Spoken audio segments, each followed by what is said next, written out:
ಎಷ್ಟು ಉದಾರಿಯಾಗಿದ್ದರು.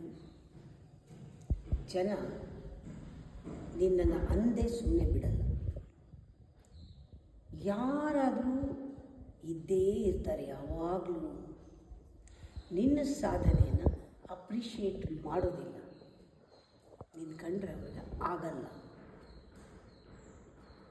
ಅದಕ್ಕೆ ನೀನು ಆ ರೀತಿ ಕಾರಣ ಇಲ್ಲದೆ ಹೇಟ್ ಮಾಡಿದಾಗ ನಿನಗೆ ಇಷ್ಟ ಆಗಲ್ಲ. ನೀನು ರಿಯಾಕ್ಟ್ ಮಾಡ್ತೀಯಾ, ಇಲ್ಲ ಸಲ್ಲದ ಕಾರಣ ಹೇಳ್ತಾರೆ ಅಂತ ಅವಾಗ ಹೇಳಬೇಡ.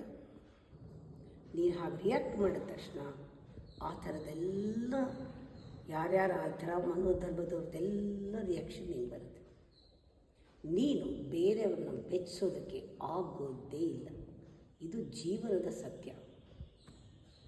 ನಿನ್ನ ಜೊತೆಗೆ ನೀನಿದ್ಕೊಂಡು ಸಂಬಂಧ ಮಾತ್ರ ಸತ್ಯ.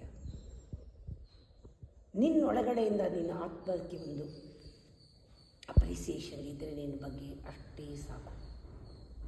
ಬೇರೆಯವ್ರನ್ನ ಮೆಚ್ಚಿಸೋದನ್ನು, ಬೇರೆಯವರು ಮೆಚ್ಚಲಿ ಅನ್ನೋದನ್ನು ಈ ಕ್ಷಣ ಇಲ್ಲಿಂದ ತೆಗೆದುಬಿಡು. ಯಾರು ನಿನ್ನನ್ನು ಮೆಚ್ಚೋದು ಬೇಕಿಲ್ಲ.